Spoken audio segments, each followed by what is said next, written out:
Hello guys, this is your friend Shinobi Addict 2.0 and we are back with a new fanfic.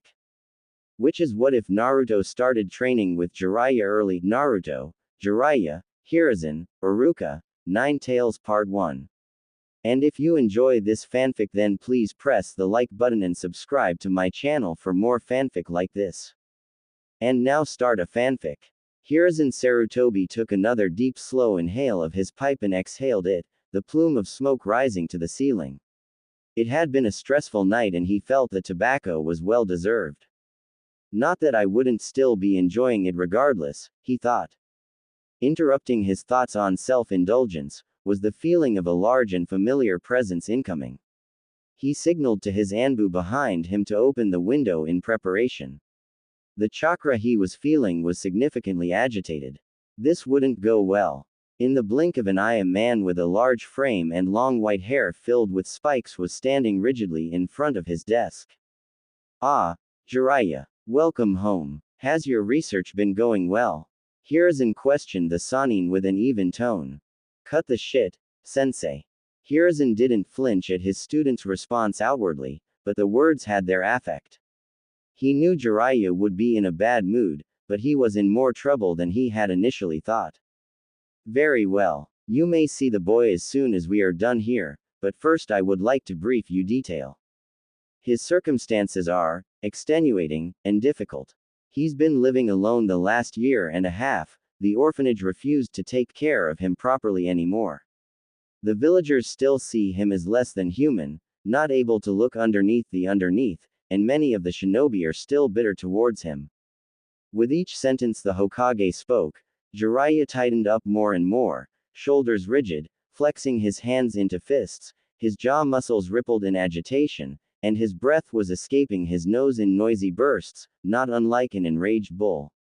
A lesser man would have seen the rage building in such an imposing man, a shinobi renowned across the elemental nations, and shied away. The third Hokage pressed on in a steady and calm tone, one that did not betray his true feelings. Despite the village's hatred being poured onto him without reason, the boy continues to be as warm as the sun towards anybody who will acknowledge him. His resilience and determination are astounding. He has even decided he wants to become the Hokage. Hiruzen smiled softly. At that, Jiraiya lost just a little bit of tension, head tilting the slightest degree to question the Hokage on how that came to pass. Lesser shinobi, those below the Jonin level, would have been unlikely to even see the movement. Sarutobi saw it, interpreted it, and prepared an answer for it without a moment's hesitation. He sees how the higher level shinobi are treated, and he sees the respect the office holds. It appears that instead of trying to return the village's hate through revenge, the boy wishes to avoid hate altogether, and instead become a shinobi worthy of the village's respect. Despite the strong pride Jiraiya felt in his chest at hearing about the goal of his godson, he cut his Hokage off with a sharp tone. He should already have their respect. He's supposed to be seen as a hero. That's what Minato wanted. That's what you told me Minato wanted, what he asked for in his dying breath, Hokage-sama. Jiraiya's voice level never raised, but instead became more rage-filled and intense as he spoke, before spitting out Hiruzen's title and honorific. Sarutobi, a man who was tempered, tried, and tested by 3 great shinobi wars, countless smaller battles and skirmishes, and decades in the office of the Hokage, flinched at it. A visible reaction from the Hokage at all was unheard of. A visible reaction that even a civilian could spot was tantamount to unthinkable. For a split second, Hiruzen Sarutobi, the god of shinobi, professor and Hokage of the greatest of the 5 elemental nations, reeled at his student's words. Not even at the ceasefire of the Third Great Shinobi War had the Tsuchikage spoken to him with such disdain and disrespect. Hiruzen took a silent deep breath and looked the toad sage in the eye. He knew he deserved it, so he didn't even think to reprimand Konoha's spymaster. I'm taking over as his guardian, Jiraiya said. I will not allow Minato and Kushina's legacy to be tossed to the side like trash. He deserves the love that they would have given him, to be raised how they would have wanted him to be raised. He deserves to be seen as the hero that they wanted him to be, and I'll be damned if he won't get it. The Sandaime had never seen his spiky-haired student speak with such intensity or passion before. Not when he talked about his research in novels, not when he talked about bringing his traitorous teammate back or taking him down, not when he spoke of his love for his favorite incognito medic, not even when he revealed to Hiruzen that he had set his sights on bringing peace to the ninja world. The Hokage sighed, and in the duration of that short breath he made up his mind. The council and elders will not be happy, they think it's good for the boy. Danzo believe. A large amount of killing intent cut him off, and he saw fire burning in the Toad Sage's eyes. Damn the council, damn the elders, and especially damn Danzo. I'll send them all to early funerals myself if I have to. They don't deserve to even speak of him, let alone make decisions about his life. Not when Minato sacrificed his life for them. Hiruzen silently thanked himself for dismissing his Anbu and sealing the room off before they started their discussion. A lesser man would be accused of treason for those words. A lesser man would have killed them already. Jiraiya shot back coldly.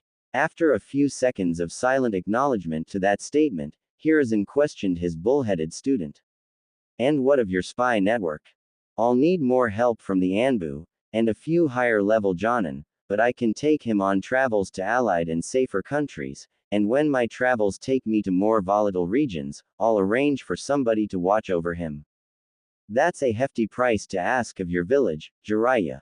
Jiraiya wanted to be mad at that statement, to fuel the flames of his anger, having had the village ask more of him than it rightfully should have, but his rage had started to cool as his sensei started to give in.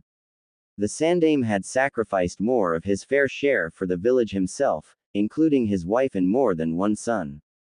I wasn't asking. Despite settling down, Jiraiya still had not forgiven. The Hokage had lost all bargaining chips earlier in the night when the boy had been involved in the incident. He had been left in charge of him after all, he had promised he'd take care of him. Promised Minato. Very well, I will allow you free rein when it comes to his life from now on. Just keep me in the loop and I will hold off the council the best I can. If you can't hold them off entirely, I will kill them. All of them, elders included. I wasn't joking or boasting. Jiraiya's statement was said with finality, and Hiruzen realized just how serious he was.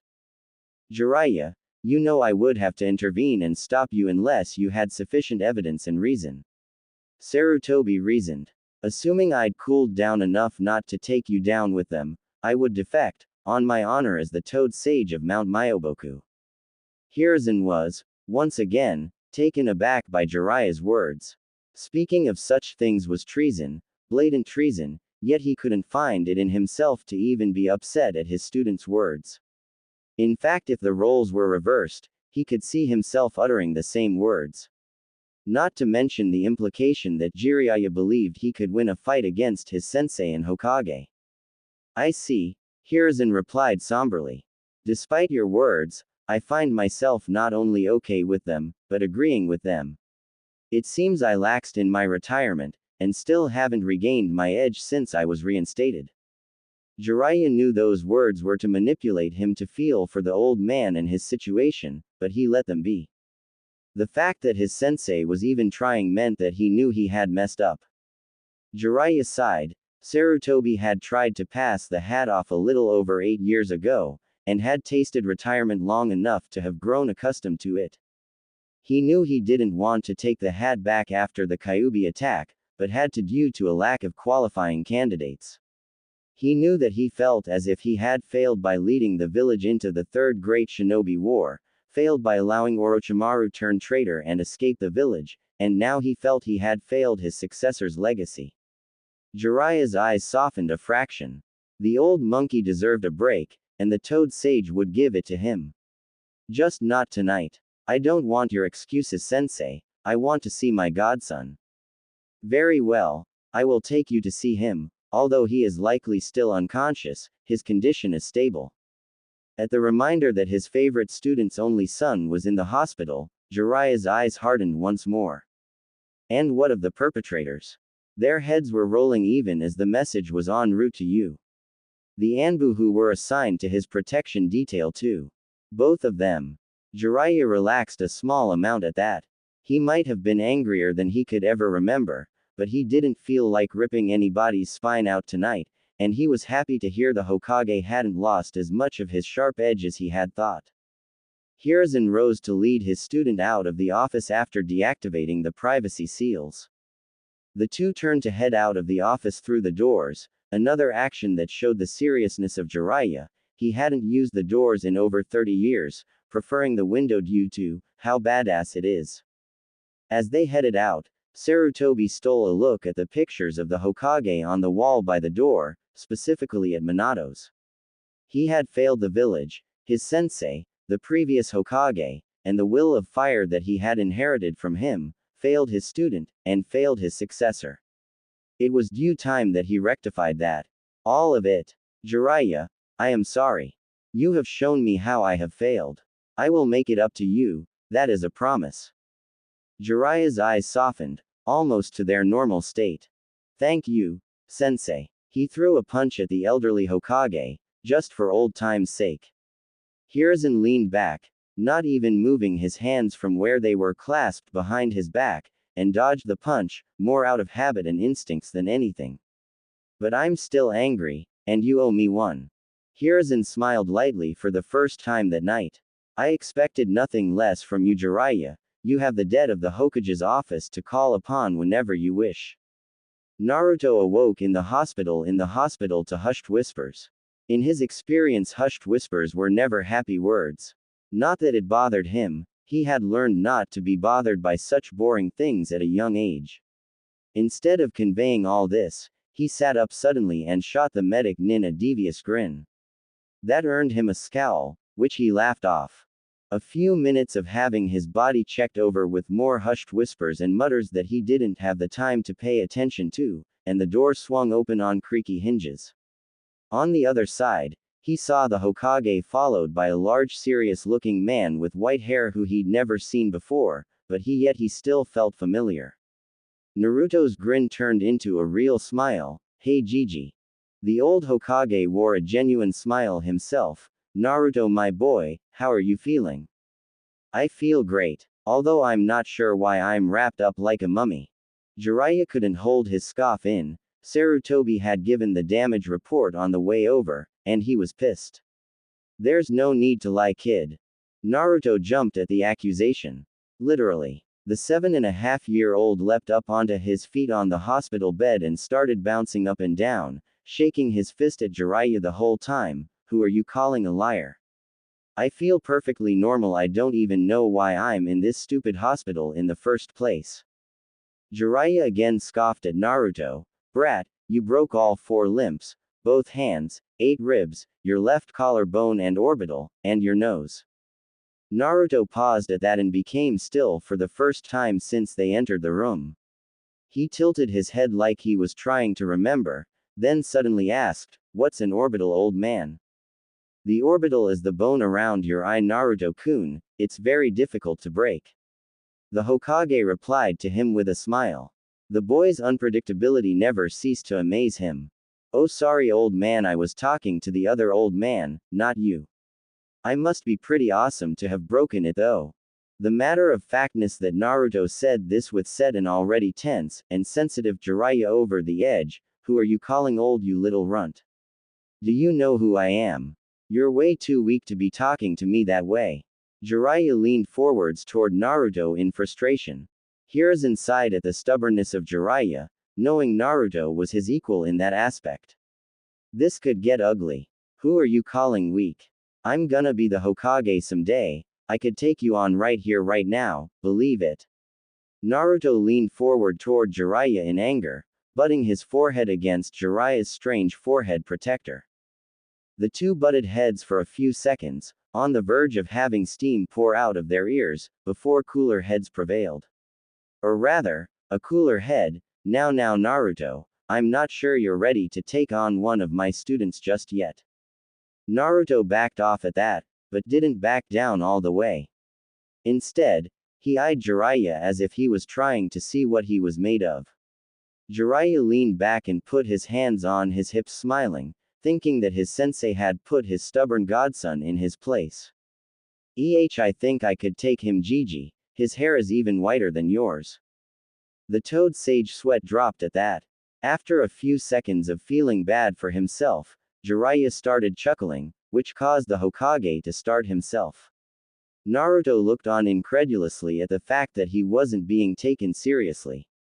He truly believed he could win against the white-haired man. I have to say, Sensei was spot on with his descriptions of you. Jiraiya's tone softened. Seriously, Naruto, how are you feeling? Past anger and frustration forgotten in the sincerity of the large man's tone, Naruto smiled sheepishly and rubbed the back of his head. I feel fine. A little sore and a little confused. Actually, a lot of confused. Why am I here? You were beaten up by some drunk villagers. They did quite a number on you before one of our Jonin stopped them. Kakashi had actually done more than stop them. In fact, Sarutobi thought the swift execution they were given might have been merciful considering the injuries Kakashi had inflicted in his rage. Yeah, I remember that. Naruto looked down in embarrassment for a second before looking back up and questioning, but the grumpy fox told me he was gonna heal me completely, and I feel fine, so why am I here? Hearing his reply, the two older men's eyes steeled and the atmosphere took on a more serious edge. Hiruzen yet again found himself silently thanking the privacy seals he had put in place. He didn't need even more rumors spreading about Naruto and the nine-tailed fox Kyuubi no Kitsune. It was Jiraiya who responded, "What fox kid? The big grumpy one in the sewer, or I guess he said he was in my head. Why does my head have a sewer in it?" Another soft smile from the Hokage at the child's innocence and unpredictability. Jiraiya again was the one to speak. "You spoke with the fox." More like yelled at, and then shouted with. "He kept yelling at me calling me weak, so I said if I'm so weak, how come you're the one stuck behind bars in my sewer head? And he roared at me and called me dumb, so I roared back and called him ugly. He was really grumpy the whole time, so I was grumpy right back with him, and eventually he said he would heal me so I wouldn't die." Naruto said the last sentence with a prideful smirk on his face. Jiraiya was thinking that just maybe, he should feel a little bit of empathy for the demon fox that attacked his village. Awfully nice of such a grumpy old fox. I think he was just pretending so he'd look scary though. By the time the almost 8-year-old had finished talking, he was out of breath, and so nearly were the two older shinobi he was talking to. Jiraiya shot the Hokage a questioning glance and then another. He was returned with a shake of the head to indicate he didn't know Naruto had made contact with the fox, and a single nod giving him permission to talk with the young Jinchuriki about it. "Naruto, do you know what that fox is?" The blonde shook his head. "That's the nine-tailed demon, the one who attacked the village 7.5 years ago." Jiraiya informed him somberly. A few seconds of thinking and Naruto had his response. "Nice try, old man, he's not a demon, he's just a really big fox. I might be young, and I might be dumb, but I'm super smart so you can't trick me." Jiraiya just shook his head at that, not really knowing what to say. Naruto continued to question, why did he even attack the village in the first place? And why is he so grumpy? And sad? What do you mean sad, kid? Naruto became much more reserved, sitting back down and staring into his lap. The big fox was really sad, although I could tell he was trying to hide it. How do you know he was sad? And how do you know he was trying to hide it? The look in the young boy's eyes said it all. He knew he was sad because he knew what that sadness was. Born from the hatred that thousands of people, entire villages drop onto your shoulders. He knew he was hiding it behind his anger because he himself hid his sadness, and being angry was one of the best ways to do it. Jiraiya's eyes softened to their maximum amount and got shiny. To his left, the Hokage coughed into a fist uncomfortably. Jiraiya put a hand on Naruto's head and ruffled his unkempt blonde hair. "I see." After an unbearable few seconds of seeing his godson hollowed by sadness, Jiraiya tried to cheer him up. "Say Gaki, you said you wanted to be Hokage, right?" Naruto nodded, picking up a small smile thinking of his dream. "How about I help? You know of the fourth Hokage, right?" Naruto was excited now. Yeah. He's my hero. I wanna be just like him, only better. That's a lot to live up to, kid. You're gonna need a heck of a teacher. Sadness seeped back into the boy. Jiraiya scowled internally at the boy's past experiences. How about I take you under my wing and be your teacher? At this, Naruto's grin was unmistakable. Are you a good teacher? The question was innocent, and mostly curious, so Jiraiya returned a grin just as big. Kid, I'm probably the best teacher ever. I'm Jiraiya of the Sannin, the gallant toad sage of Mount Myoboku. Jiraiya sung in conjunction with his flamboyant kabuki dance. Whoa. Sorry, I don't know what any of that means. Naruto said sheepishly. Let's put it this way, kid, the fourth Hokage, your hero. I was his sensei. Naruto's eyes became as big as ramen bowls, and his jaw hung open in amazement. Whoa, you trained the Yondaime. Does that mean you're super strong? Can you teach me cool jutsu? Can you breathe fire like Sasuke? Can you teach me how to? Can you make me strong enough to beat Gigi?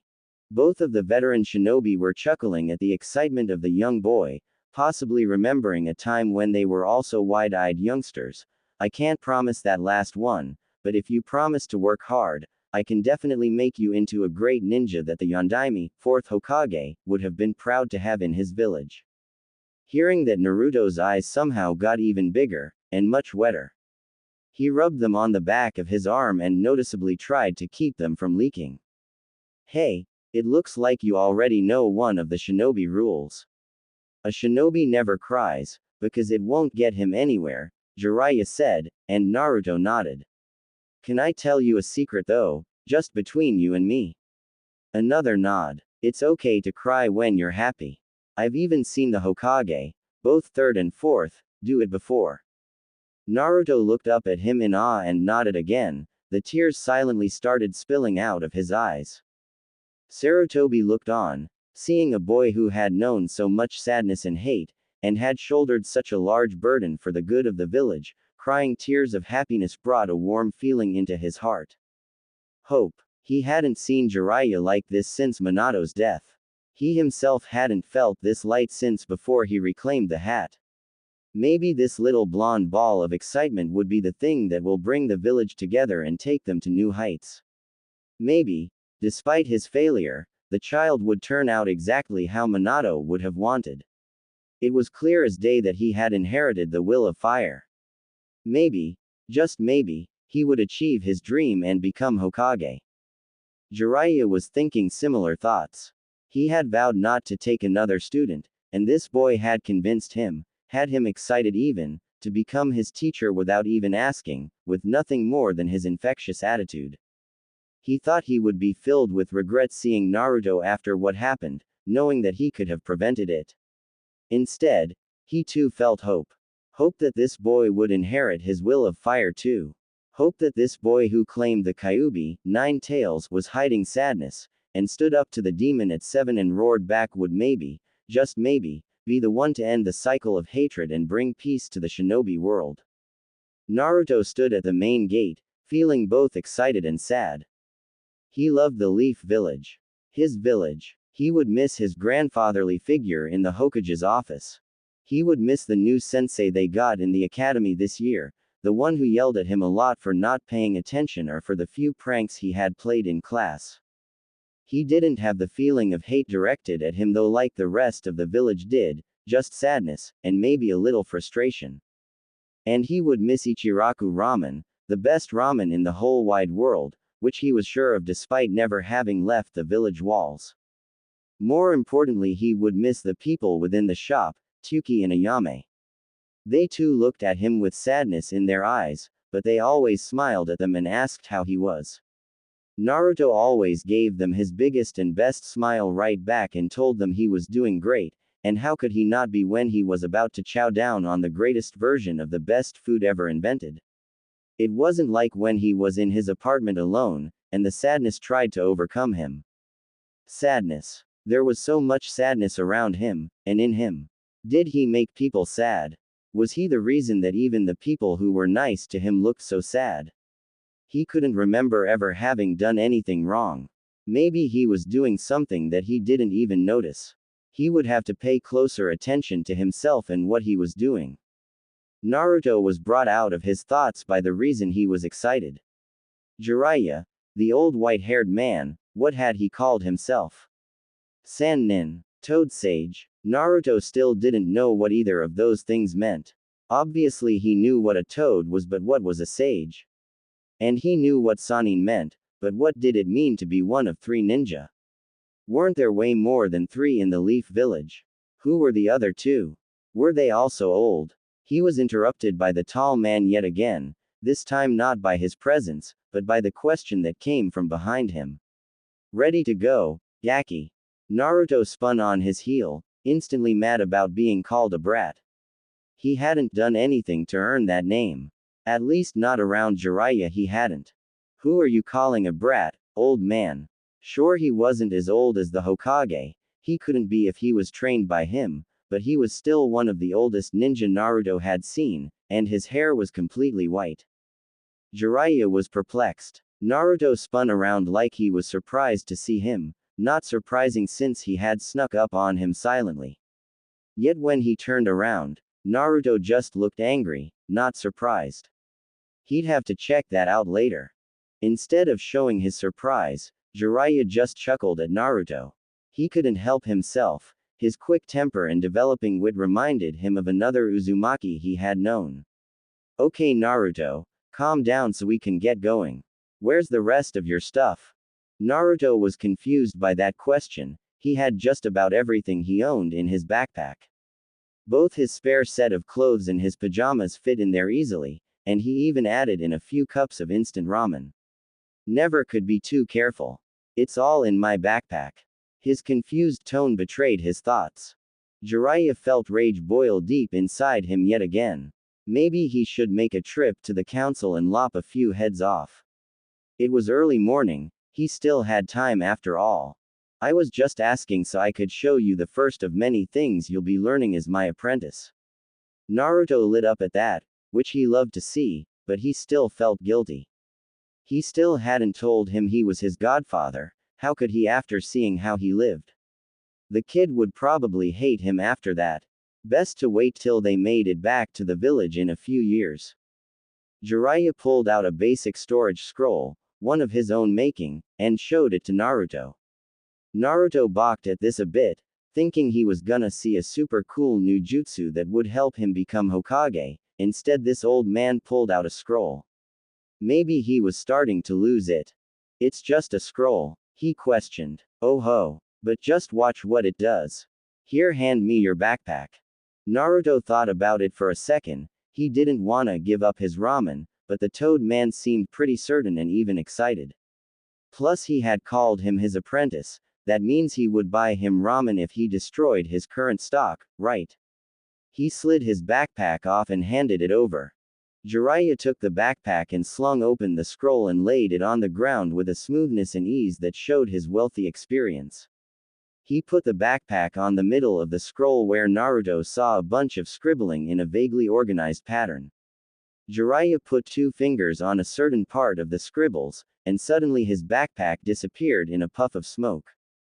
Jiraiya was showing off a bit, making a storage scroll seem like a super complex technique, but he was only human, and he wanted to see the smile on his godson's face. He put 2 fingers on the scroll, looked up at Naruto, and channeled his chakra to activate the scroll. He felt more than saw that the backpack was gone, sealed away into the scroll. He was looking at Naruto's face, and could see the wheels turning in his head. Here it comes, he thought with a mental chuckle. You jerk. Naruto ground out, I had ramen in there and now it's just gone. There were 8 cups in there. That's almost 2 full meals. You better be replacing those. That was not what Jiraiya had been expecting. Hilarious as Naruto's reaction was, he could feel the threat in his voice, and while he was 20 years too young to even consider beating him in a fight, he could still make his life hell on the road. Jiraiya threw his hands up in defense. Whoa, just take it easy there, big guy, nobody has to get hurt. This is a storage scroll, and one that I made myself, perfectly I might add. The backpack and your precious ramen have just been stored in the scroll. All you have to do is channel some chakra here, he pointed to the part of the seal that controlled the rest of it, and think about your backpack coming out. Your chakra is a part of you, and will respond to your thoughts. In truth, using a sealing scroll was even less complicated than that, but giving him some chakra theory lessons without him knowing it wouldn't hurt him. Naruto's eyebrows furrowed at the instructions, and his mouth scrunched to one side in concentration. Finally he relented and asked, "How do I channel chakra, Jiraiya-sensei?" Jiraiya felt a great amount of pride swell up within him, and not just at being called sensei for the first time. It was clear that Naruto had tried his best to figure this out on his own, had tried to think through how the scroll worked and maybe even the different ways that he could use it. He was already looking underneath the underneath, even if it was just a little. "Well, my precious student," that received a smile from Naruto, whose face had still been mostly contorted in concentration, "have you learned how to access your chakra?" Naruto's eyes looked upward like he was trying to remember, and then he looked back at Jiraiya and nodded. "Good. Then think about it like this. You want to start molding, or accessing your chakra. Then you want to slowly feel it moving down your arm, and pushing out of your fingertips. As I said before, chakra will respond to your will, it's not just a part of you, it is you, but since you're not experienced with it, it could take some time. Why don't you give it a shot?" Naruto nodded and sat down cross-legged in front of the scroll. He brought his hands up in front of his chest in the ram seal and started to access his chakra. Jiraiya-sensei had called it molding, he liked that better, it just felt right.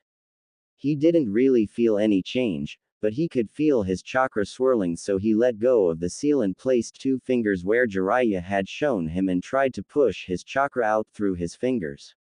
The feeling was instant, like a wind rushing through an open window, and suddenly there was a loud pop, and apprentice and student were surrounded by a large cloud of smoke larger than an elephant.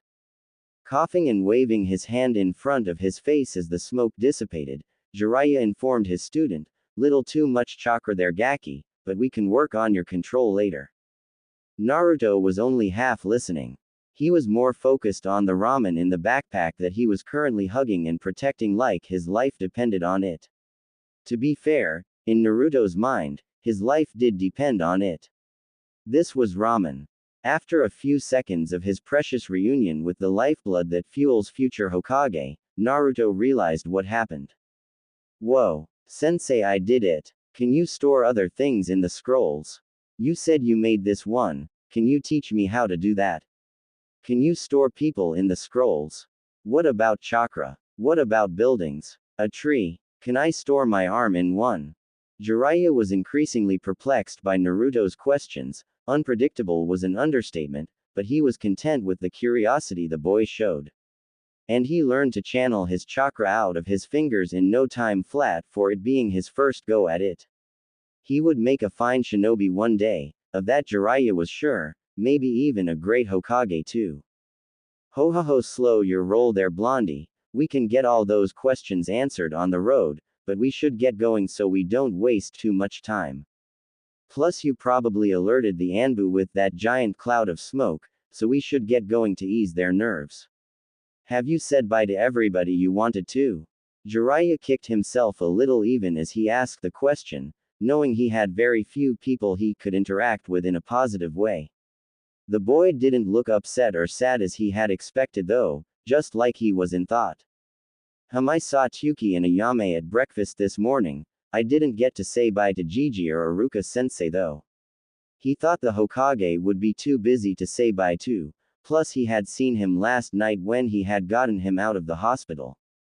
He wasn't sure if he knew Iruka sensei well enough to say bye to him, or even if Iruka actually liked him, but now he wished he had gone to see him.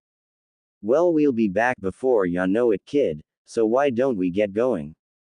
Naruto nodded at that. He didn't wanna disturb them anyway. The 2 spiky-haired leaf citizens walked up to the checkout desk, where a couple of newly minted chunin were on watch duty. Jiraiya checked them out, showing the scroll from the Hokage that gave Naruto permission to leave, and the 2 started walking through the gate. They had made it about 20 yards when Naruto felt the Hokage behind him. He whirled around and ran at the older man, tackling him with a hug. The elderly Hokage held his ground and returned the hug. Naruto, you would leave without saying goodbye to your old grandfather figure. My old bones could barely carry me this far out of the village to come find you.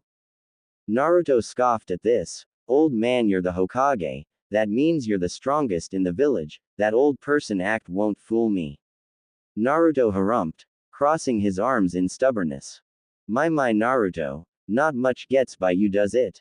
Naruto nodded, except maybe the presence of your favorite academy teacher. Sarutobi rotated to give Naruto a view of the man standing behind him. Iruka-sensei, what are you doing here? Naruto was shocked, but beyond happy to see him. That meant that Iruka really did care about him. One more person to add to his list. Now Naruto, you didn't think that I'd let one of my favorite students leave without saying goodbye, did you? Iruka leaned in close to whisper in his ear, and just between you and me, I think you might be my favorite out of all the other students, you can't tell them I said that though. Naruto nodded very seriously and whispered back, don't worry sensei, your secret is safe with me. His voice grew louder, a great shinobi never reveals secrets, and I'm gonna be the very best. It's going to take a lot of work to become the best ninja and Hokage Naruto, and you'll have to listen carefully and learn from Jiraiya whenever he's speaking, and pay close attention to his actions to learn from those too. Naruto didn't look sad at the news of how hard it would be. His chin was up and his chest was puffed out. He looked determined. But I can see that you already know that. I have no doubt that you can do it, Naruto. Iruka donned a happy smile thinking about it. I believe in you completely. Naruto was shocked at this. He had only known Iruka-sensei for half a year, and here was saying he believed he could become the Hokage someday. His eyes started to water for the second time in as many days. Jiraiya had told him it was okay to cry out of happiness, but he still tried to hold it back. It wouldn't do for the future Hokage to be seen crying every single day. The three shinobi of Konoha Leaf looked at the young boy with melancholy. Such a young boy shouldn't be so overwhelmed emotionally at what amounted to a fairly small gesture. Every young child should have somebody to believe in their dreams. It was unfair. This is my doing, Hiruzen thought, and he could barely stomach that fact.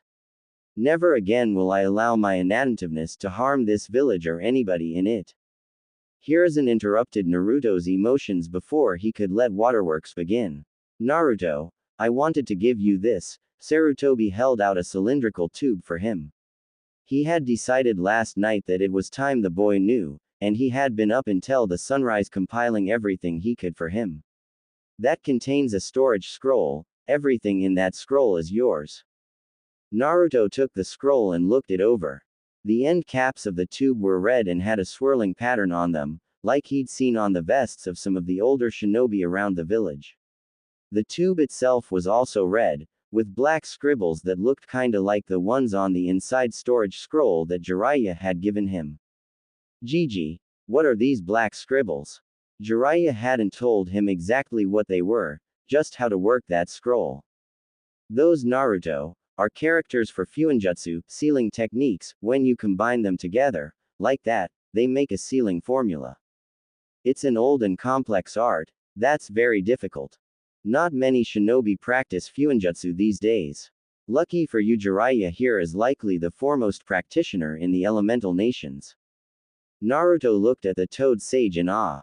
Jiraiya just shrugged, he was nothing special compared to Minato or Kushina. This specific formula is called a blood seal. Only the people who have blood that is recognized by the formula will be able to open it. Hiruzen had found the old tubing in a box full of Kushina's stuff that he kept in storage. It was an Uzumaki scroll holder. The seal on it would only open to those with Uzumaki blood. Luckily it hadn't been sealed yet, so Hiruzen had gathered what he had wanted to give Naruto, and sealed it in a scroll, then sealed the scroll in the tubing. Now only Naruto or Tsunade, to his knowledge, could open it. Jiraiya will show you how to open it later. I'm sure you're excited to get going on your trip. You bet, old man. By the time I get back, I'll be strong enough to take that hat right off your head. Hiruzen and Iruka chuckled at this, which frustrated Naruto for a second before he too joined in. Naruto, I actually have something that I wanted to give you as well, if you'd take it. Naruto once again was taken aback by this. Iruka had surprised him twice now. Maybe he needed to start paying closer attention to people he was around. Iruka reached into his pocket and pulled out a leaf. It looked like any leaf that he had seen fluttering about the village, about the same size, too small enough to fit in even his 7.5-year-old palm. This one, however, looked like it was made out of clay, that had been hardened and painted the correct shade of green. He didn't really need a paperweight, but he took it from Iruka anyway and bowed as he thanked him. I know it's not as interesting as a storage scroll or as cool as a sword or anything like that, but I thought it would be a reminder of home for you. You could look at it after a long day of training, and remember why you're doing it, remember what your goals are, and the people you're trying to get strong enough to protect, and the village that you will one day be the leader of. Iruka said with a growing smile. He didn't know how, or even why, but this little blonde student of his had wormed his way into his heart and taken root there, and he suspected there was no way of getting him out. It was all too much for Naruto. His eyes watered again, but this time he couldn't stop the tears from falling, not that he was even trying anymore. The two people standing in front of him meant so much to him. They believed in him, and were trying to help him. They gave him gifts. Nobody had ever given him a gift before. Not even on his birthday. He would cherish both these gifts forever. He made up his mind right then and there. He would become Hokage, and yes, he would do it to gain acknowledgement from the people of the village, but that was secondary now. Now, he would gain the strength to protect the people that already acknowledged him, that believed in him, that he considered precious. That's why he would become Hokage, to protect his loved ones. Jiraiya put his hand on his shoulder. We should get going, Naruto. Naruto nodded and ran up to the Chunin and Hokage and did his best to hug both of them in his much too little arms. Thank you, both of you, so much. I promise I'll become the greatest ninja either of you have ever seen. He whispered to them. The determination in his voice was something that Sarutobi hadn't seen in most of his jonin. It was nearly impossible for an academy student, he could practically feel it. This boy was truly something else. Naruto stepped back away from them, his electric grin reappearing on his face in a more typical Naruto fashion. Gigi, Iruka-sensei, I'll see you when I get back. Old man, you better have that hat fitted for my size by then. And sensei, we can fight when I get back, I promise I won't beat you up too bad. Something else indeed, Hiruzen thought. You know Naruto, Sarutobi finished with, I hear young Sasuke-kun also wants to be Hokage. You better work really hard if you're going to beat it. Naruto was distraught at hearing this and turned to his newly acquired teacher. Come on, Jiraiya-sensei, we gotta get going so you can start training me. I can't lose to Sasuke, he's a jerk. Naruto started tugging on Jiraiya's sleeve, trying to drag him along the road, much to the Sanin's amusement. He did turn over his shoulder and wave to the Hokage and his academy teacher one last time before turning back and marching away from the village in determination. Once he was out of earshot, Iruka leaned towards the Hokage. Forgive me Sandaime-sama, Lord Third, but I haven't heard that Sasuke wants to be the Hokage. How did you find that out? Sarutobi sported a knowing smile and let loose a chuckle, something he'd been doing a lot while around Naruto. I didn't, but Naruto doesn't know that, and a rivalry amongst young boys is a tried and true method to motivate them. Iruka didn't like keeping the truth from his students, but he supposed the third Hokage had a point. Toad Sage and Apprentice had made quite a headway to the southwest, and were setting up camp about 2 hours short of nightfall. Normally Jiraiya would keep moving until after sunset, but Naruto had a long and emotional day, not to mention an extremely rough night after being hospitalized. Still in the land of fire, they had plenty of trees for cover, and they made camp about a mile into the forest, far enough away from the road to avoid all but the very best sensors. They were in a small clearing, large enough to hold 2 tents and a small campfire while still leaving enough room for Naruto to train if he was up for it. Jiraiya made 4 shadow clones to go set up a perimeter of seals and barriers, never could be too careful. Upon seeing Jiraiya make the shadow clones, Naruto's eyes widened. Old man, you gotta teach me that jutsu, I bet I could kick Sasuke's butt with that. Well Naruto, first, can you tell me the 3-man types of jutsu that shinobi use? Jiraiya asked. Well there's ninjutsu, and taijutsu was one I think, and I can't remember the other. Naruto sheepishly rubbed the back of his head. He was sure that Iruka had gone over it in class, but it had seemed unimportant at the time. Now, he was embarrassed that he didn't know. You got the first 2 right, and the third one is genjutsu. Naruto nodded along like he was understanding this time, and interrupted before Jiraiya could continue. But what about that thing Gigi was talking about with the scroll, fuinjutsu? He wasn't quite sure if that's what his grandfather figure had called it, but that sounded right. Very good Naruto, fuinjutsu is one of the jutsu types, but it's not one of the main 3. The 3 we labeled represent the 3 parts of a shinobi. Ninjutsu has to do with a shinobi's chakra, taijutsu a shinobi's body, and genjutsu a shinobi's mind. Those are the things a shinobi can train in order to increase their abilities, mind, body, and chakra. It looked like Naruto was following along, so he continued, fuinjutsu falls under mind. In order to get better at it you must study and learn different ways that seals and formulas work. Just about anybody can apply a seal physically, but it's very hard to come up with them and make sure that they are properly done. Naruto donned what Jiraiya was calling his concentration face, yet again. Eyebrows furrowed and lips scrunched off to one side, usually the left. It seemed to mean that he was thinking, both deeply and carefully. Might as well pile it on, Jiraiya thought, it's not like we won't have plenty of time to go back over it later. He continued, there are other subcategories too, but we'll get into those tomorrow. Naruto was nearly overwhelmed, he never knew that being a shinobi was so complicated and had so many things to worry about. He better pay close attention like Gigi said, and learn everything he could. Time for Jiraiya to get to the point. So, you wanna learn the Kage Bunshin no Jutsu, shadow clone technique, that I just used. Bunshin clones are a form of ninjutsu, so you need to train your chakra before you can learn an advanced technique like that. As far as Naruto was concerned, training his chakra so that he could make more of himself was totally worth it. He wondered how many of himself he could make. Jiraiya cut off his train of thought. Now, there's 2 ways to train your chakra.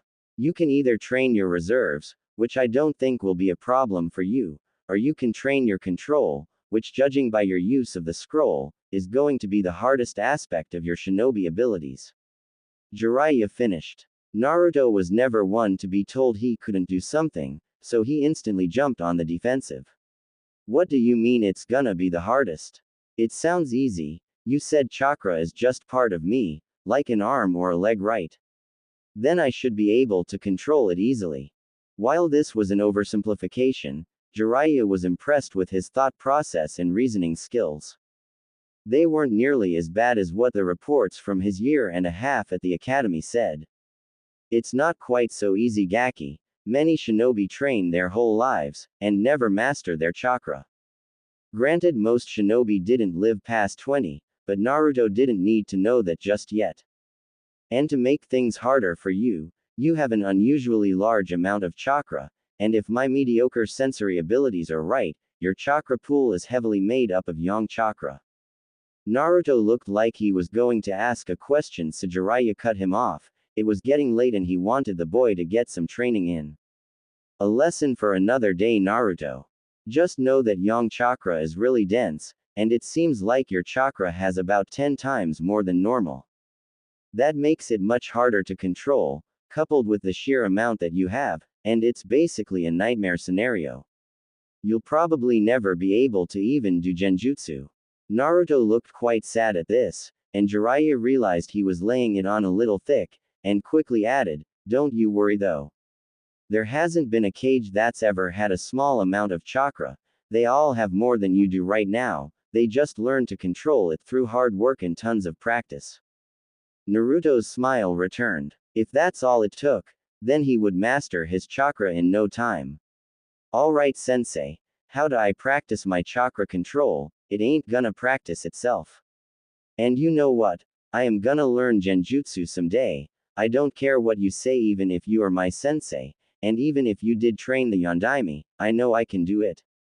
Jiraiya chuckled at the young boy, something he'd found himself doing a lot, completely unaware that his own sensei had the exact same thought, not 8 hours earlier. The child just had a way of projecting his hope and determination onto those close to him. "Alright Naruto, I'll tell you what. We'll work backwards. When you can complete this tree climbing exercise." Jiraiya began walking up a tree, body parallel to the ground. Much to Naruto's surprise, "I'll teach you the Kage Bunshin no Jutsu, shadow clone technique." The boy had more chakra than most Jonin already, and it would only get bigger. Plus he had a sneaking suspicion about the heavy amount of yang chakra in his system. He could handle the A-rank jutsu once he had a little control. But, before you can master tree walking, you must master the leaf clinging exercise. Jiraiya plucked a leaf from the tree he was walking up and faced Naruto. Jiraiya slid his toad sage headband up, and pressed the leaf into his forehead and channeled chakra to it, not even having to think about having it cling, and when he removed his hand, the leaf stuck to it. Naruto knew this exercise well. Iruka had tried to get Choji, Kiba, Shikamaru, and himself to do it after class for causing a ruckus not that long ago. It had been the most boring 7 hours of his life. What Naruto didn't realize was that it had only been 3 minutes before he blew the leaf off his head and took off running. His attention span needed some work to say the least. Jiraiya saw the doubt in his eyes, and went in for the kill. "You know kid, when I was training the 4th Hokage, he could stick 100 leaves to his body while moving full speed." Granted Minato had been almost 17 and it had been at the end of the training trip that he had taken as a chunin with Jiraiya. It wouldn't hurt to add a little extra motivation for the kid though. Naruto's eyes set in determination. He would have to be able to do 101 while he was moving if he wanted to be better than the Yondaime then. Resolute, he moved to pick up a leaf, but stopped and questioned Jiraiya. "What about the scroll the old man gave me? Can you show me how to open it?" Jiraiya thought about this. Naruto had given him the scroll since he didn't have any way to carry it at the moment, so the Toad Sage had seen the Uzumaki crest and seal. He knew he would have to explain about his mother if the Sandaime didn't leave a letter in there to do it himself. This information could potentially be dangerous in the wrong hands. Dangerous to Naruto. Jiraiya made up his mind. "Sorry kid, that'll have to wait until you can walk on the tree too. And before you ask, just know, I have my reasons for it, and you'll have to trust me." Considering that he had agreed to take Naruto on as his apprentice, Naruto thought trusting him on this seemed fair. Besides, he'd probably be running up and down the tree by nightfall tomorrow based off of how easily Jiraiya had done it. "Okay sensei, I trust you," Naruto then grinned. "Just be ready to show me when I figure this out tomorrow." Jiraiya chuckled yet again. He noticed though as Naruto got to work, that he hadn't asked for any additional instructions on the control exercises. Oh well, when he gets frustrated and needs help, he'll ask, and Jiraiya would be happy to help him. Better to let him figure out what he can on his own though, or at least try. With that, Jiraiya headed out to find them some food before it got too dark. Jiraiya returned to the clearing, a string of 6 small fish hanging from one hand, and boy was he surprised. Naruto was standing in the middle of camp, covered in leaves.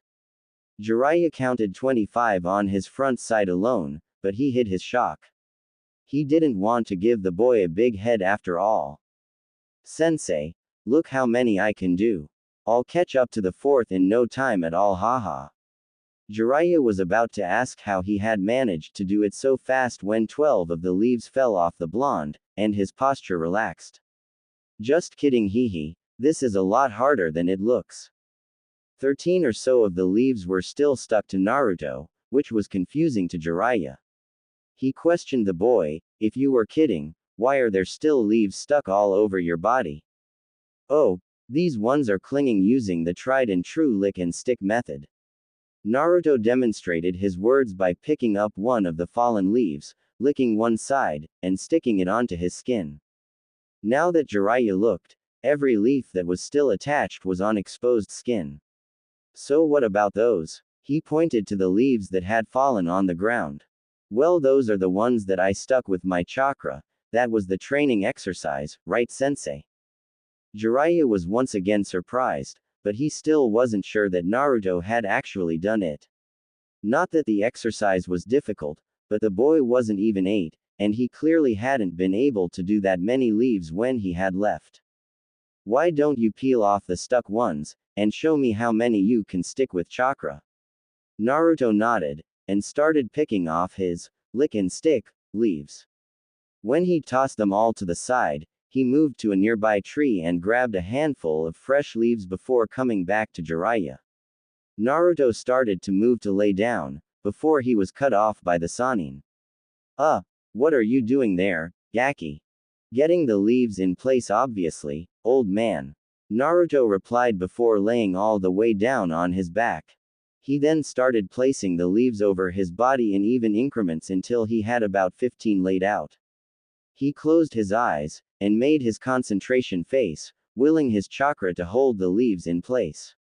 When he felt that they were secured, he very slowly started to stand back up, doing his best not to disturb the leaves. After several seconds, he was standing, now grinning, in front of an only shocked Jiraiya. The Toad Sage couldn't believe it. The boy had just gained 2 leaves seemingly in between 2 different attempts, without failing even one time. This level of talent was generally classified as prodigious. He wouldn't go so far as to call the boy a prodigy yet, considering this was just one exercise, but he wouldn't be surprised if he turned out to be one, considering who his father was. Never mind the fact that he had cheated at the exercise. He had circumvented what was likely a lack of pure control, most likely from his sheer amount of chakra, by inventing a new way to go about the exercise. And he had done it without one single clue from an outside source. Simply amazing. You cheated, brat. Again, it wouldn't do to let him develop an ego. What do you mean I cheated? I even grabbed fresh leaves so you wouldn't think that I'd lick them. Naruto was upset at the accusation. He had done it all on his own. He couldn't understand why he was being accused of cheating. I know that, but there are different types of cheating. There's cheating to pretend you can do it, and then there's cheating to find a different way to do it. Basically, you took a shortcut by laying down. The leaves are meant to go on one at a time to demonstrate full control, and in a way where gravity will make them fall if you don't use chakra the whole time. What you seem to be doing is getting them in place, and then coating your whole front side in chakra to make them all stick at once. Naruto's face was falling at the explanation, so Jiraiya marched on with it. Still, you have to control the output properly, which is impressive, and the ingenuity that you showed coming up with that strategy isn't something I want to discourage. That cheered the boy right up, and it should. Not more than an hour after initial instructions and he was already blowing away any expectations Jiraiya had for the next 2 weeks. You can keep doing it your way for now, and we will work on finer control later. It'll probably be quite the challenge for you to even get one down given the amount of chakra you have. Naruto just nodded at this, but something shifted in him. His determination was nearly radiating off him, and suddenly Jiraiya thought he might not have as much trouble as he initially expected. Well, let's get some food in us, you must be exhausted after the last 2 days. If you wanna work on the control after dinner, you're more than welcome to. Naruto nodded again, and Jiraiya used a small Kaden, fire release, jutsu to light the wood that had been gathered earlier for a campfire. He noticed how close of an eye Naruto had been watching him with when he had done that and just chuckled internally. He remembered when he was young and was all about learning jutsu too. Back before the wars changed him.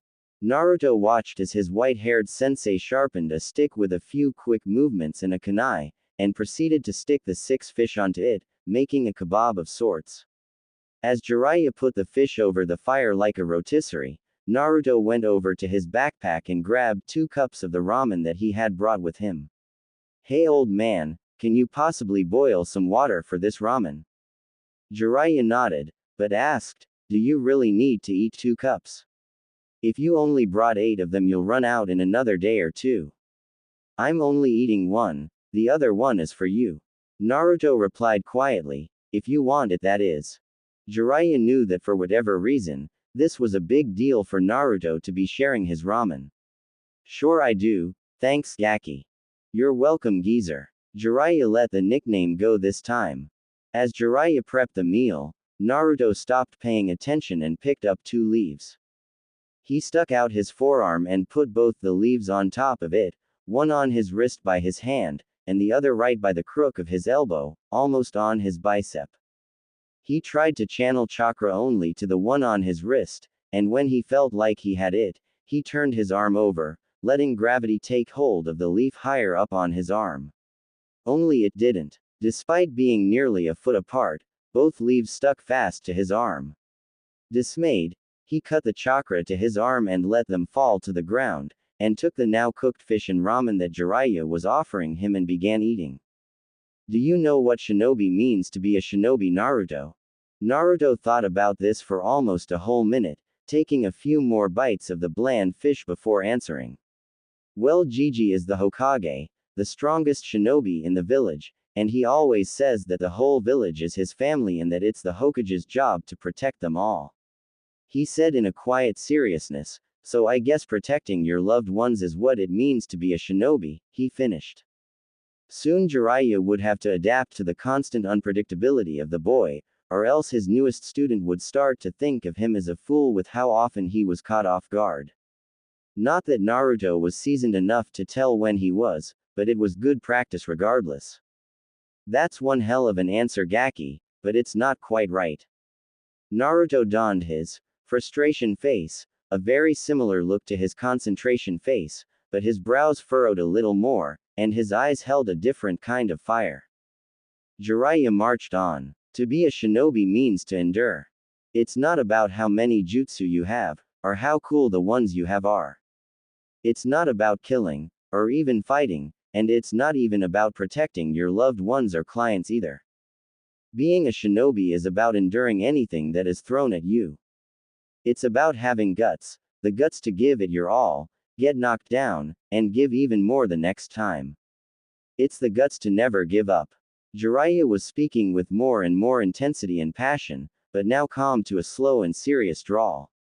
Our world is harsh and cruel. A lot of ninja don't make it past the rank of genin, because they can't handle the life of a ninja, they don't have what it takes to endure the pain.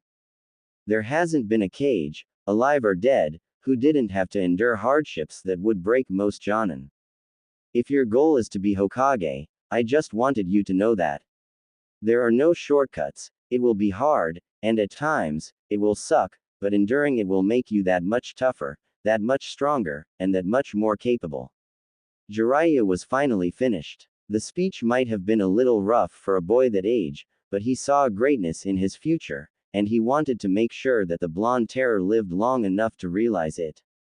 Naruto was wide-eyed by the end of the speech. Till now, Jiraiya had been mostly aloof. He knew the man was strong, and he could see seriousness in him, but he had also been relaxed the whole time that he had known him. But during the speech he had shifted, and Naruto had seen the true seriousness of a man who was proclaimed one of the legendary 3 ninja, and the sensei of the Yondaime, 4th Hokage. Now, about your initial answer. It sounds to me like you've found your ninja way. Ninja way? Naruto asked confused. Yes. To be a shinobi means to endure. That is your what. Your ninja way is your why and how. Your reason for doing it, and how you will go about doing it. It's kind of like an oath. Naruto nodded at that, it made sense. What's your ninja way, sensei? Jiraiya thought for a few seconds. You want to be Hokage, so your ninja way is to always protect those precious to you, no matter what it takes. My goal is to bring peace to the world, and end the cycle of hatred. Jiraiya looked sad as he said those words. Naruto looked into his sensei's eyes and held his gaze. Seconds passed before Naruto nodded and said, "That'll be my nindo too." "Sorry Naruto, you already have yours, and I don't want you to change it on my account." Naruto shook his head, "I'm not changing it, I'm adding it. They'll both be my ninja way. To protect my precious people no matter what, and to bring peace to the ninja world. What happens if your two ninja ways collide, and following one path goes against the other? What if protecting your loved ones is detrimental to bringing about peace?" Jiraiya asked. The question wasn't theoretical to him. He had started the cycle of hatred fresh in many people by killing shinobi in order to protect his village. Then I'll get strong enough to make another path, one that follows both nindos, believe it.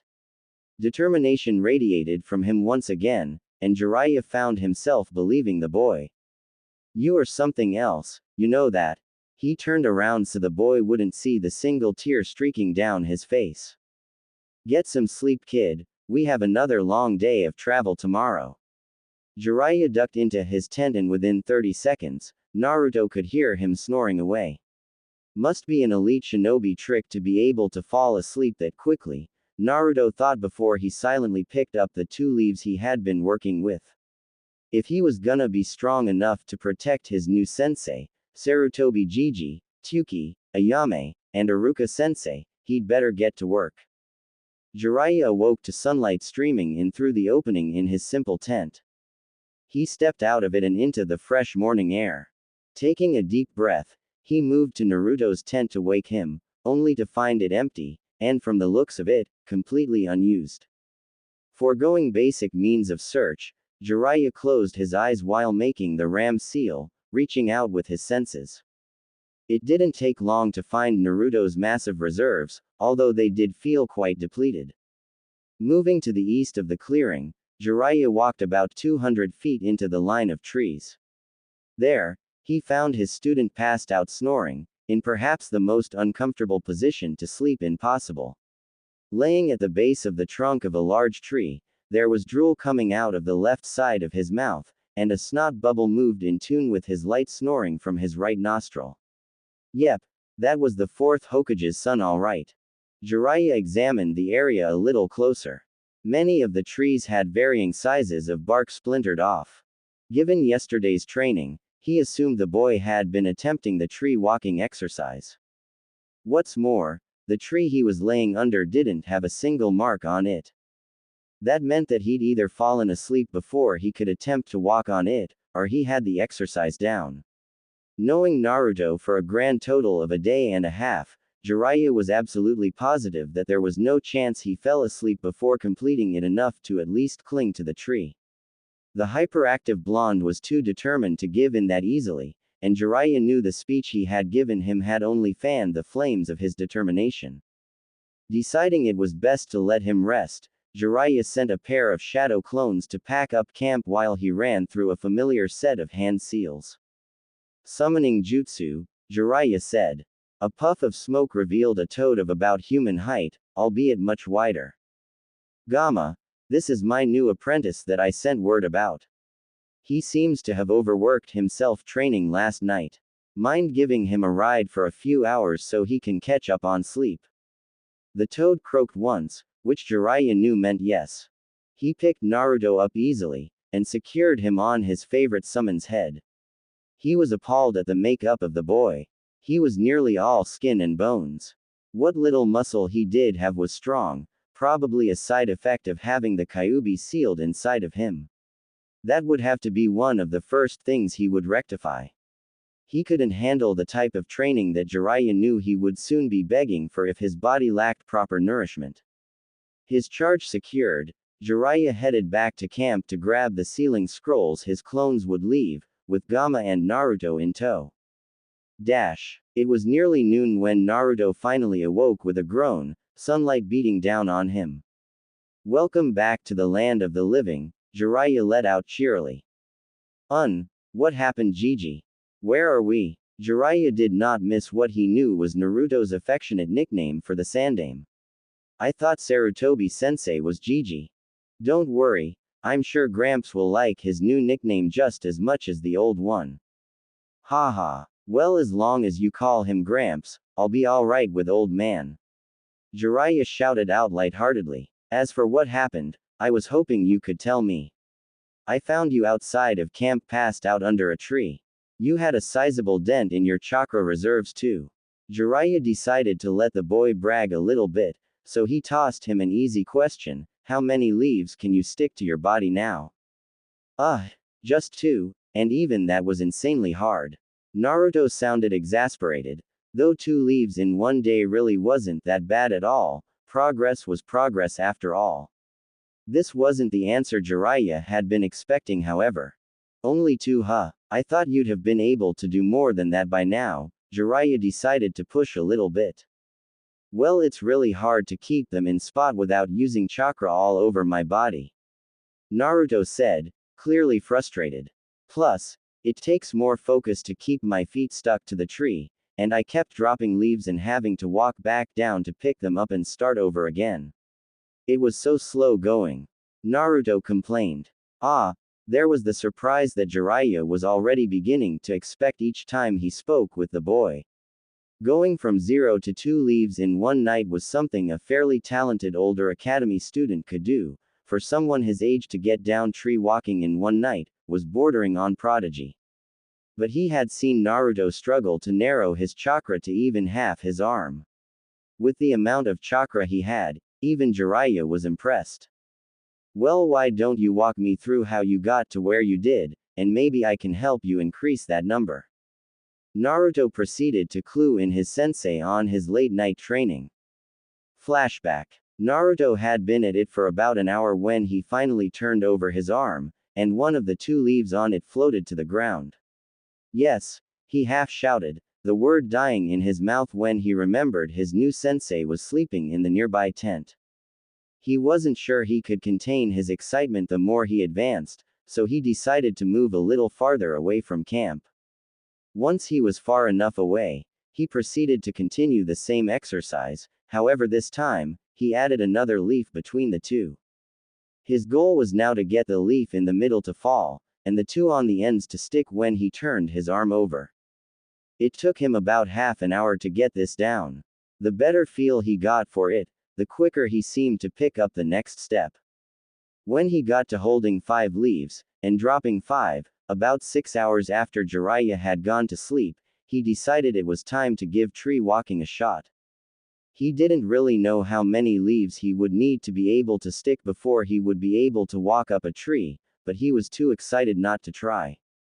He walked up to the nearest tree and put his foot on it as he had seen Jiraiya do, and tried to channel chakra into it to start walking and fell flat on his back. Dumb tree. He brushed himself off and gave it another shot. This time he tried a lot more chakra, and before he could even put his full weight on the tree, the bark exploded, leaving a large dent on the tree.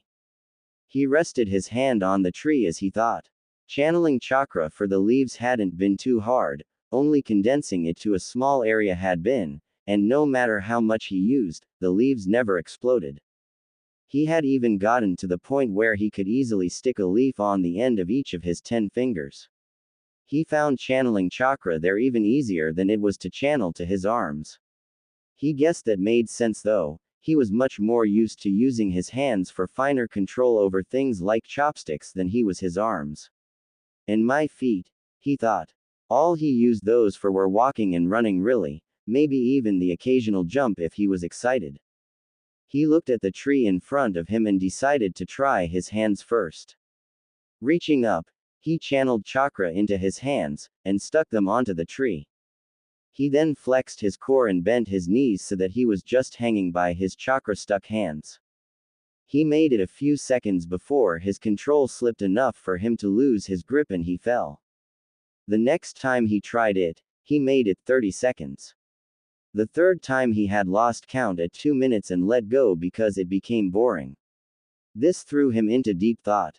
It was obvious he could use chakra better in his hands than he could anywhere else. It also seemed obvious, to him at least, that this was because he was so used to using his hands for everything, that he not only used them for finer control, but he thought of them in terms of finer control. He pictured his hands and thought about 2 palms, which had a heel and a main flat part, and 5 fingers on each. Each finger had 3 sections except for the thumbs, which had 2. Then there were the tips of the fingers, which were different from the pads of them. He thought of them in small increments, each of which he could channel chakra to. He remembered the first lesson that Iruka had taught them when he got to the academy. He had only been awake and paying attention because it was a new sensei, and because he hadn't received any dirty looks from said sensei yet. The lesson was about the chakra system. It didn't make much sense to him then, but now when he recalled his favorite academy teacher, he remembered him saying there were points on the body where the chakra could be released. There wasn't one huge gate that chakra came out of, but a bunch of tiny little ones. He couldn't remember how many, or where they were, but if his newest sensei could walk on the tree, then there must be some in the foot. He tried to feel them in his feet, but felt nothing. He then tried to feel them in his hands, and thought he might have felt a vague something. It was less of feeling something, and more of just feeling that he could make chakra come out of certain areas, like he'd done it before. That checked out as far as he was concerned, so he began to think of his feet more completely. There was a heel, and inside arch, and the outer part of the middle of the foot. There was the ball of the foot, and the pad of it, as well as the pads of the 5 toes on each one. It didn't seem like there were as many parts to it as the hands, or at least parts that could come in contact with the tree. He guessed that was why ninjas used hand signs, and not foot signs, for jutsu. He figured his best shot was to try and focus on his heel, and the ball of his foot, as well as his toes. These were the spots that he was most familiar with because of walking and running. He put his foot on a different tree, and focused on the spots, trying to channel chakra to them individually. This time when he tried to step, he managed to lift his whole body up half a step before he slid back down to the ground. He grinned with excitement. That old toad man was in for a surprise in the morning. From there it was just trial and error trying to figure it out and get the feel for it. He found that if he tried to disperse his chakra into an area larger than his foot, that he had an easier time of staying securely in place. He'd mentally called this chakra leaking, as it felt like he was letting it leak from his control. It sounded counterintuitive, but it had felt right. Most importantly, it seemed to work. After another 3 hours, he could walk somewhat steadily up and down a tree, and had even started to try and stick leaves to his torso while doing it. Just as the beginnings of a sunrise began to creep over the horizon, he had passed out while staring up at his most recent tree. End flashback. Jiraiya had listened quietly with interest, only interrupting to ask questions when he wanted something explained with a little more detail, or to chuckle at something he said. Well kid, once again you've gotten the right answer using the wrong formula, Jiraiya chuckled at him. You're technically wasting a ton of chakra doing the, what did you call it? Chakra leaking. By allowing it to leak out, you're using a large amount of chakra to do a small chakra task. You're probably expelling 4 or 5 times more than what's necessary, and the extra chakra is just being wasted so that the proper amount is actually going towards the technique. Jiraiya held up his hand to cut off his apprentice before he could become sad. But, once again Naruto, what you've done is kind of genius. You'll need to work on your control so you can feel locked in without using your chakra leaking method, but anybody else I know wouldn't be able to walk on a tree even a little bit with the amount of control you have. Sue, what does that mean exactly? Naruto asked slowly. He was trying his best to understand, but some of the things Jiraiya said just didn't make much sense. Frankly, you're really good at it sucking. The young blonde deadpanned. Well then you suck at teaching since you're my sensei. He said, sticking his tongue out at the older ninja. Jiraiya face-palmed at his student's statement. I was just being sarcastic, Naruto. What I'm trying to say is that you're really good at doing things in ways they weren't designed to be done. Unpredictable, if you will. And your instincts for finding a way to get it done are second to none, not even the fourth Hokage's. Jiraiya hated to inflate the boy's ego, especially considering he was a bit of a loud mouth already, but he did enjoy seeing the boy's eyes go wide and his face light up with praise. Well, I think you've rested enough. Gamma, you can go. Thank you for your assistance. The toad poofed back to its home with nothing more than a ribbit, causing Naruto to fall on his butt. Ow! What the hell was that for you, old geezer? You could have let me hop down first. Naruto hollered at Jiraiya while rubbing his backside. If you think that hurts, maybe we shouldn't start your physical training today. After all, I'm sure you're not as tough as Sasuke Uchiha. I heard he can do 100 push-ups, all in one go. I bet you can't even do 50 right now.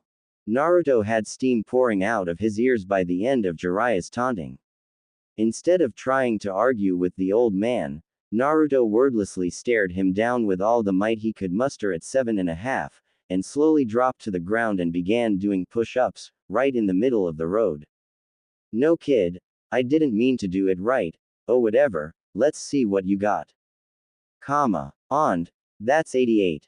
Not too bad, brat, definitely better than I expected. Naruto was still at the top of his last push-up, his arms were locked out, his face was red, and sweat was dripping off his nose onto the compact dirt road. Not done, yet. He managed to get out to Jiraiya. You know, you have to go down again to get 89. Can't. Jiraiya heard through ragged breaths. Then why don't you stop or drop? You can rest up and we can try again later, or do some other exercises. Won't let Sasuke win. Naruto was shaking like a leaf in a desert breeze at this point, and Jiraiya was once again impressed with Naruto's determination. It seemed he had inherited the indomitable will that made both his parents such strong ninja. Although he seemed to already be matching them in it despite his young age. Jiraiya shuddered at how terrifying this little blonde would grow up to be. Being the awesome and insanely handsome and great teacher that Jiraiya was, he put his foot on Naruto's back, and pressed him down so he had to drop out of his push-up stance. What the hell did you do that for, old man? You made me lose to that bastard, that's not fair. He couldn't tell if Naruto's face was red from the exercise, or anger at having, in his mind, lost. Life's not fair, kid, especially the life of a shinobi. You don't like it? Then do something about it. And watch your language, that's pretty foul for a 6-year-old, Jiraiya paused, if only fairly briefly, to ignore Naruto's indignant shout that he was, in fact, almost 8. It doesn't really bother me at all, but you don't want to pick up bad habits so early in life. He left out that he had picked up many bad habits, and Tsunade had punished him many times because of it. It wasn't worth the trouble, well maybe it was to him. Naruto brought Jiraiya out of his train of thoughts. Fine, but what am I supposed to do about you putting your foot on my back? You're huge and probably weigh like 1,000 pounds. Naruto protested. Better get a lot stronger then, or come up with a way to skirt the traditional way of doing things. Naruto looked like he was going to protest, but his face froze in thought, and then he grinned. Jiraiya had seen that evil, malicious grin before from another Jinchuriki of the Kyuubi before. He was terrified, and it had nothing to do with the beast sealed in the boy. Moving along now, and completely disregarding that last train of thought, Jiraiya said quickly, I believe I owe you a jutsu. Previous devious thoughts completely forgotten, Naruto jumped up and pumped a fist in the air in excitement. Yes. One step closer to being the greatest ninja ever. Okay kid, Shinobi lesson number 1, Jiraiya said, clearing out his ear with a pinky. Stealth and deception are a ninja's best tool, not a kunai, and not a big fancy jutsu. You gotta learn to control your emotions, whether they're good or bad. Jiraiya explained, it's okay to be loud when you're in the village around familiar people, but when we're out on the road, you might want to tone it down a little bit unless we've made camp. Jiraiya finished. How come it's okay to be loud at camp? Won't that alert possible enemies to where we are? Naruto questioned seriously. Jiraiya had to give the kid credit. He might have had the attention span of one of the Inuzuka's Ninken puppies, but he was curious in all the right ways, and asked great questions. Jiraiya told him as much. Great question, Naruto. Those shadow clones I send out place down seals on the perimeter of the camp. One of the seals they put down is a privacy seal, so nobody can hear us while we're in it. I'll show you some of the other seals tonight, and explain what they do too. Jiraiya was already learning to predict how Naruto would think and thus was answering some of his questions before he could even ask them, if the boy's facial expression was anything to go by. Okay, thank you Jiraiya-sensei. Also didn't we already do lesson number 1? Huh, you said lesson number 1 yesterday. Jiraiya nodded at this, so Naruto continued. How can they both be number 1? In this world, all these lessons, everything you learn as a ninja, are equally important. Whether it's how to stay quiet, or how to throw a kunai, or what jutsu is best for which situation, any one of them could save your life, and forgetting them could cost you it, so they all are number 1, Jiraiya finished softly. That doesn't make any sense but I don't really care. Now teach me that jutsu so I can kick Sasuke's butt, you know. Naruto exclaimed, although much quieter than the first time. Jiraiya nodded and motioned for Naruto to follow him, and led him away from the road. Where are we going Jiraiya-sensei? The young blonde questioned. The shadow clone jutsu is a technique of Konoha invented by the Nadaime Hokage Tobirama Senju himself. Jiraiya explained. While the jutsu isn't exactly a secret considering how often it's used, and taking into account missing nin, it still wouldn't do to have any spies learning the technique in great detail, straight from the mouth of one of our elite ninja. Jiraiya, being an experienced spy himself, probably the most experienced in the elemental nations if he thought about it, knew nobody was following them. Going a little out of their way to drill a lesson into the kid wouldn't hurt them at all though, they were making good time anyway. I don't see any of our elite ninja around here sensei. Are one of those Anbu guys with the masks following us in the trees? Naruto playfully said with a huge grin, making a big deal of shading his eyes and looking up into the trees. Jiraiya rolled his eyes in an attempt to quell his anger. The boy knew how to push his buttons, that was for certain. Just listen up brat, I'll make 4 clones to put down seals so we can work on the technique away from prying eyes. Jiraiya said as he made a cross sign with his hands and summoned 5 copies of himself. Once the 4 designated for seals were done with their jobs, Jiraiya began. The first thing you need to know about this jutsu, is that it uses a lot of chakra. More than just about any genin should be able to use. Because of this, you are forbidden from ever teaching anybody this technique without permission from myself, or the Hokage. Am I clear? Jiraiya being serious was a sign that Naruto shouldn't joke around, so he just quietly nodded. Second, the clones break fairly easily. Jiraiya turned and punched the 5th clone that he had summoned, finally quenching Naruto's curiosity of its purpose. They don't have the durability that some of the other corporeal clones like the earth clone or the flexibility of the water clone. Jiraiya continued to explain, in what Naruto would come to think of as his sensei voice. However, despite these weaknesses, they can be extremely useful. Yes Naruto, you don't have to raise your hand though, you're my only student. Jiraiya said with some confusion. Oh, sorry sensei. Iruka sensei said it was rude to talk without raising my hand. Naruto shot out quickly before getting to his question. What other kind of clones are there? You said earth and water, and this one is shadow. Are there fire clones? What about light clones? Can I make a clone out of kunai? Naruto inquired. This kid would probably give Jiraiya an aneurysm by the time he graduated the academy. He just had a way of questioning what essentially was hundreds of years of training in the status quo, without even seeming to try. He was just that curious, and thought that far outside the box.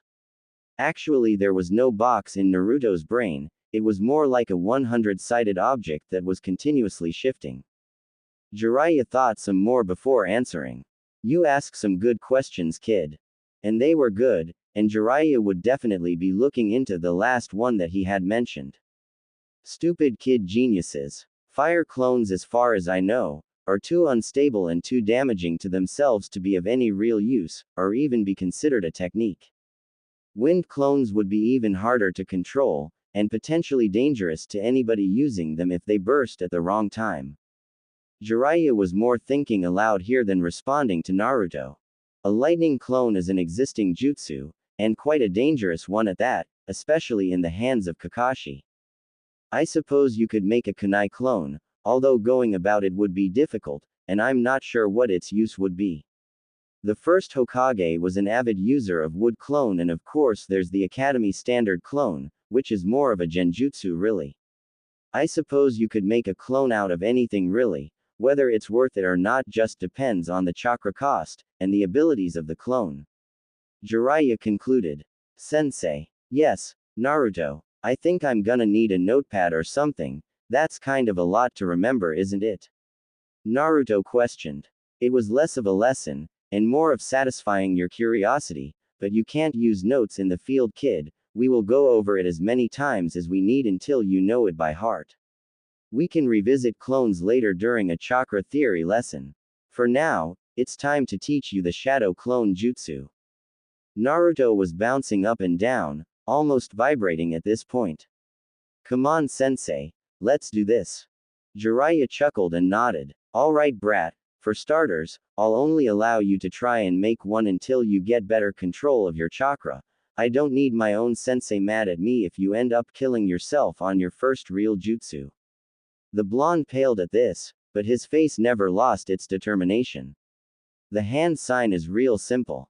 You extend your middle and pointer finger on both hands, and make a plus sign with them. A plus, because you're adding more of yourself. Jiraiya had never thought about it that way. At the time he had learned it, he was just excited he could have more than one of him to kick Orochimaru's. Not that it worked. That's exactly right, Gaki. Glad you picked up on that so I didn't have to tell you. He had no shame. He couldn't let the almost 8-year-old think he was more clever than one of the Sannin. Now, when you're molding chakra, just picture your chakra forming into an exact version of yourself. Most people can't get it even the first few times, so we can try meditation to become more in tune with your body if you struggle with it. In truth, most Jonin took days to learn the technique, and that was only if they had well above average reserves, but the boy was so full of surprises, he wouldn't be surprised if he did it the very first attempt. Alright, I think I got it, sensei, just watch me, Kage Bunshin no Jutsu. There was a huge poof of smoke, bigger than when Naruto had unsealed his backpack way back in Konoha. When it cleared, standing there was Naruto. Just one of him. Damn it. First, how do you feel? Tired at all? Naruto shook his head. In fact, he felt better than he had before he tried. Alright then, you can try again. Try and focus on forcing your chakra into an area that's about your size. Naruto nodded. He was surprisingly quiet when he was focused. The blonde terror made the hand sign, called out the jutsu name as forcefully as he could, and tried to make a copy of himself. Another plume of smoke, and there was a deflated-looking version of himself lying next to him. He sighed. It's alright, Naruto, you can't get everything on the first try. Still feeling okay? Jiraiya questioned cautiously. He really didn't want Sarutobi mad at him. Yeah, I actually have felt better after trying the last 2 times, like I'm more calm and less like I'm gonna burst. Jiraiya looked perplexed at this, so Naruto just kept talking. Honestly, it feels wrong. Do you mind if I try something? Jiraiya nodded. The boy had proven himself plenty capable of finding solutions already. Just don't overdo it and use too much chakra. Naruto nodded. Kage Bunshin no Jutsu, Naruto said, making the hand sign. He closed his eyes and focused on a mental image of himself, and pictured more appearing around him the way they had for Jiraiya. He then willed his chakra to act and do as he wanted. There was another poof of smoke, this one wider than tall. When it was all clear, there were 5 perfect copies of Naruto standing around with the biggest grins Jiraiya had ever seen. Jiraiya walked up and poked one right in the forehead despite its protests. Yup, it was solid. He turned to the real Naruto. Are you okay? He asked seriously. Nod. How much chakra would you say you have left after those 3 attempts? Just a rough estimate will work. Naruto rubbed the back of his head sheepishly. Sensei. As far as I can tell, that was the same amount of chakra that I used when I tried to just make 1. I wasn't even trying to make 5, I just pictured you making them when I molded the chakra, and it happened by accident. It doesn't even feel like I used any chakra, or maybe I don't know what that feels like. Jiraiya just shook his head, looked up at Naruto, opened his mouth, and then shook it again. You're something else, brat, ya know that. Naruto smiled at him. So you keep telling me, ya geezer, he beamed. Just for that, I'm imposing a limit on you. You can't use the jutsu unless it's to practice it, until you can make exactly 1 clone. And I better not see a giant puff of smoke either. With the amount of chakra you used to make 5, you probably could have made 30. I won't teach you any more jutsu until you do, Jiraiya exclaimed. What? You finally teach me a jutsu, and I'm not even allowed to use it? That's so unfair, old man. Naruto retorted indignantly. Have you forgotten lesson number 1 already, my precious student? Jiraiya asked teasingly. No, lesson number 1. A shinobi's life is unfair. If you don't like it, do something about it. Naruto recited monotonously. So his ears do work. Great job, kid. Now drop and give me 80 more push-ups, Jiraiya nearly sang at Naruto. I hate you, Naruto grumbled. I don't care, Jiraiya laughed back. This next part should admittedly have been a whole new chapter. No clue what I was thinking putting all this in one. Now is a good time for a water break and a posture check. 3 days later, Naruto and Jiraiya found themselves in another clearing, not unlike the one they were in the first night on the road. They had made their way deep into the land of rivers to meet with a contact of Jiraiya's spy network. Naruto had been hard at work on his chakra control, as well as his physical strength, and although he had seen much more progress in the former than the latter, he had still managed to do 103 push-ups. Sasuke was gonna get his butt whooped when he got back to Konoha. He could already picture it. Jiraiya interrupted him from his mental happy place. Alright, brat, you think you got it down? Let's see it, Jiraiya requested. Naruto nodded, took a step back, closed his eyes, and took a deep inhale. He let it out calmly, and made the necessary hand signs. As Jiraiya looked on, his blonde student disappeared and was replaced with a wooden log. Jiraiya felt Naruto's presence behind him and turned around. Well done, Naruto, you've come a long way. Naruto beamed at the praise. Jiraiya had just shown him the substitution jutsu yesterday morning, and he could already do it without saying the jutsu name. Jiraiya had said that the jutsu was one of the most important a ninja could master, and Naruto had taken him seriously and worked hard at it. However, if you truly want to master it, you'll have to do it much faster than that. If you can increase your speed though, it can keep you alive against much tougher opponents, and get you out of some sticky situations. Naruto nodded. Now, why don't you make a few clones, and send them to get some food? Fish should be easy to come by. Naruto nodded again and made the sign, and popped 10 clones into existence. Jiraiya shook his head. It was like the jutsu was made for the kid. Despite only minor improvements to his chakra control, he'd gotten down to 1 clone, with minimal chakra smoke. It really wasn't fair. Sensei. Naruto waggled a finger at him with a smile. Don't forget Shinobi's lesson number 1. He giggled before sending his clones off to do his dirty work for him. Jiraiya sighed. Damn prodigies. Jiraiya reached into his vest and pulled out Naruto's scroll that the Sandaime had given him. Naruto, I think it's time you opened this scroll up. Do you really mean that, Jiraiya-sensei? Because you wouldn't let me earlier even after I completed both the tasks you gave me, he said cheekily. I wanted to wait much longer for this, but it seems you're determined to break that timetable by years, Jiraiya said. But there's some things you must know before I let you open it. First, this information was kept from you and the villagers because it's dangerous. Jiraiya was using his Sannin super powerful serious shinobi voice, so Naruto knew he was dead serious, but he was still confused.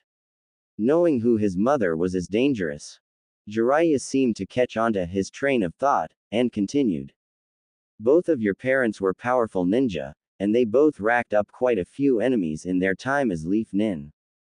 Not only did they have enemies, but your mother's clan feared across the elemental nations, that's why they were all but wiped out in the Second Great Shinobi War, Jiraiya said solemnly. I don't believe anybody in Konoha would try and harm you because of that, but they might try and take advantage of you because of your surname. It carries a lot of weight. When you become a Chunin or turn 16, you'll technically own a seat on the council. Technically he would own two, since any Hokage's family name legally becomes a clan name according to the law. He wasn't ready to hear that though. I have a clan. What is it? What's my real name?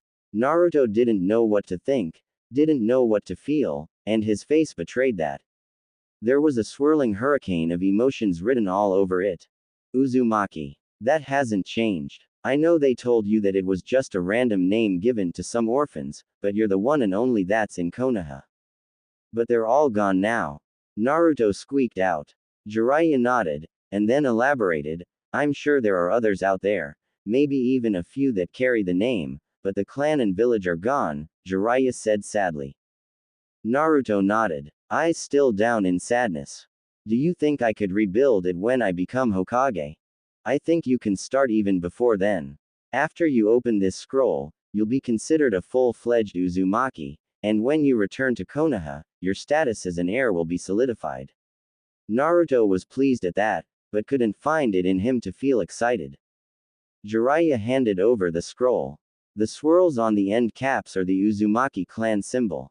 They were from another hidden village called Uzushiogakure, but they were such close allies with Konoha that the clan symbol is on the back of every single Chunin and Jonin vest that the village issues, Jiraiya informed him. According to Sensei, not making it in time to stop their destruction is one of his greatest failures, and biggest regrets.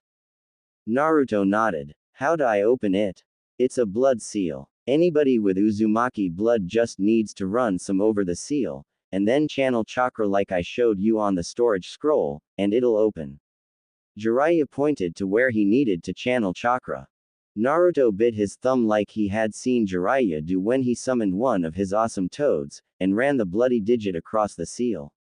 He channeled chakra where he was shown, and instead of bursting in smoke, the black ink formula began to retract in on itself in a swirling motion, until it made its own little version of the Uzumaki crest.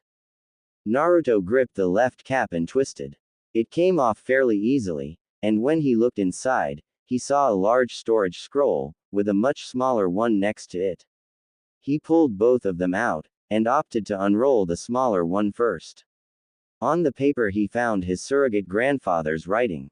Naruto, I'm sorry that I'm not there to tell you about this in person, and that I wasn't able to tell you earlier in your life. In hindsight, keeping this from you seems like an unnecessary measure, and I apologize for that, for I only had your best interests at heart. Your mother was Kushina Uzumaki. She was a red-headed Jonin kunoichi, with a fiery temperament and an indomitable will. She was determined beyond what seemed possible and stubborn as an ox. She was also one of the kindest women I had the pleasure of knowing. Though you don't have her hair or her eyes, you seem to carry on that Uzumaki stubbornness that she was so well known for. Her nickname was the Red Hot Habanero, and she lived up to it every single day of her life. She was vicious yet graceful, stubborn yet loyal, terrifying yet beautiful. She was your mother, and she loved you more than anything in the world.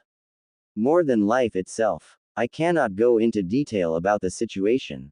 But the night the Kyuubi attacked, she saved you from its wrath.